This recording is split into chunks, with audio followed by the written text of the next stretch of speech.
Frases de Charles Haddon Spurgeon.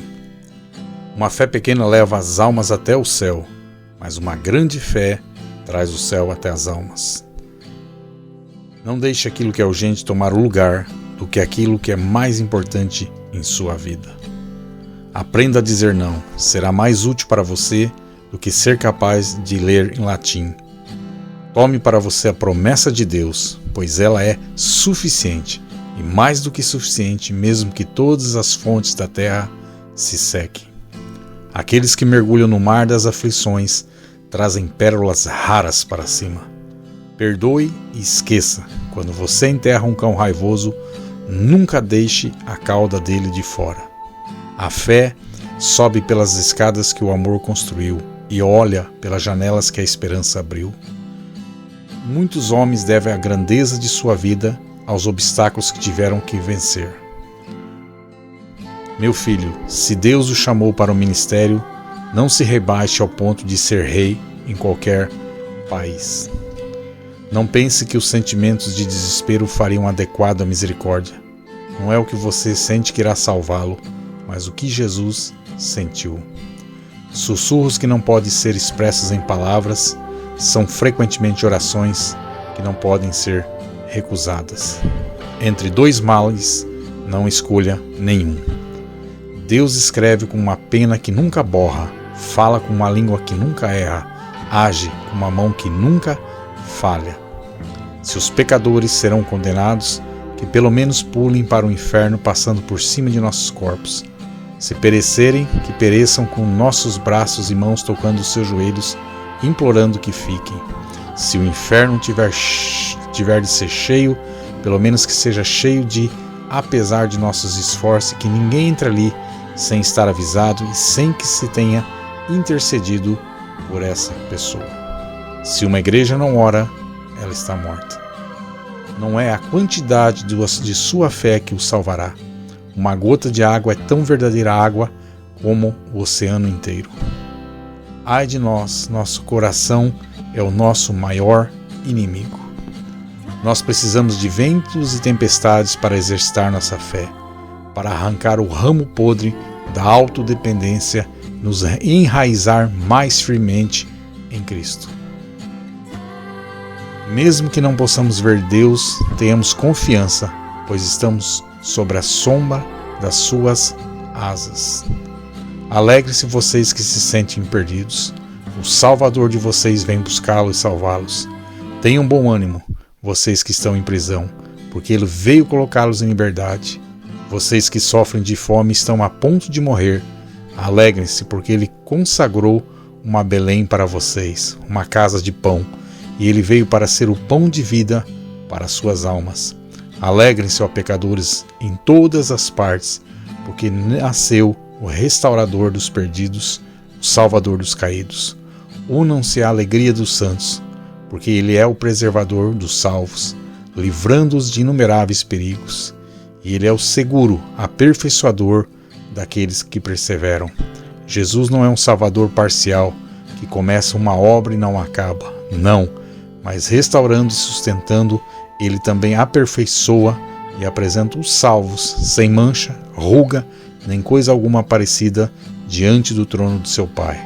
Regozijem em alta voz todos os povos, que as colinas e os vales ressoem com gozo, porque um Salvador, que é poderoso para salvar, nasceu dentro de vocês. O alvo da oração é o ouvido de Deus. Antes que o sol se ponha, pense em algum ato que leve à conversão de alguma pessoa. Execute-o com todas as suas forças. Aquele que merece o sorriso do ímpio deve esperar a desaprovação de Deus. Acreditem nisso. Se alguma vez se permitir agradados por aqueles que falarem bem de vocês, serão capazes de se magoarem na mesma medida por aqueles que falam mal de vocês. Se vocês e eu ficarmos completamente ocupados no zelo por Deus, com o desejo de conquistar alma, nada nos atemorizará. Suportaremos toda e qualquer coisa, e não nos parecerá que estamos aguentando coisa alguma. Escutaremos calúnias como se nem a ouvíssemos, e suportaremos as adversidades como se não existissem. Existem muitos nesse mundo que desconsideram a tristeza do próximo, que evitam os que sofrem mágoas, que estão surdo diante das lamentações e cego diante das aflições. O modo mais fácil que conheço para lidar com essa cidade onde moramos, maligna e desgraçada, é não ficar sabendo muito a respeito dela.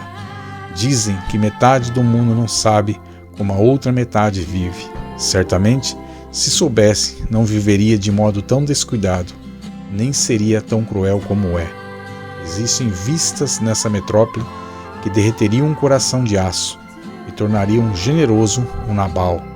Mas fechar os olhos para não ver nada da desgraça alheia que rasteja diante dos seus pés é um modo fácil de escapar do exercício da benevolência, onde a ignorância é felicidade, é tolice ser sábio. Assim, disse o ignorante de vida fácil em tempos antigos. Se os mendigos são importunos, os transuentes precisam ser surdos. Se os pecadores são profanos, é muito mais fácil para nós tapar os ouvidos e seguir em diante com pressa.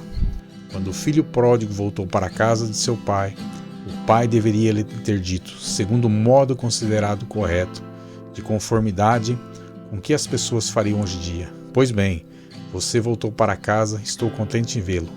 Mas olha o seu estado, como você chegou a esse estado. Ora, você quase não tem um farrapo limpo no corpo.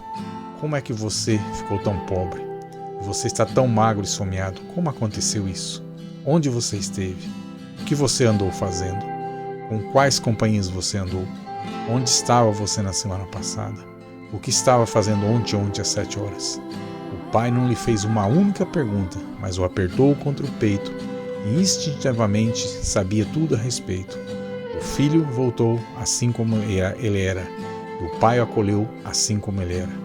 O pai parecia dizer com um beijo: meu filho, vamos esquecer o que passou. Você estava morto, mas agora voltou a viver. Você estava perdido, mas agora foi achado. Não quero perguntar mais nada. É assim exatamente que Jesus está disposto a acolher os pecadores arrependidos. Temos aqui uma meretriz das ruas? Venha, pobre mulher, assim como você está, ao seu querido Senhor e Mestre, que a purificará do seu pecado grave. Todo tipo de pecado e blasfêmia será perdoado. Há alguém que transgrediu as regras da sociedade, que é apontado como pessoa que transgrediu a regra da sociedade. Mesmo assim, venha e seja bem-vindo ao Senhor Jesus, a respeito de quem está escrito: esse homem recebe pecadores e come juntamente com eles. O médico nunca acha desprezível circular os doentes, e Cristo nunca considerou vergonhoso cuidar dos culpados e dos perdidos. Pelo contrário, escrevam isso em volta do seu diadema: o Salvador dos pecadores, até mesmo do principal deles. Ele conta com isso como sua glória. Ele operará a seu favor e não repreenderá. Ele não tratará você como uma dose de teorias ou como uma hoste de repreensões amargas. Pelo contrário, ele acolherá você, assim como você está, nas feridas do seu lado, e eu ali o esconderá da ira de Deus. Ó, que bendito evangelho tenho para pregar a você, que o Espírito Santo os leve a aceitar.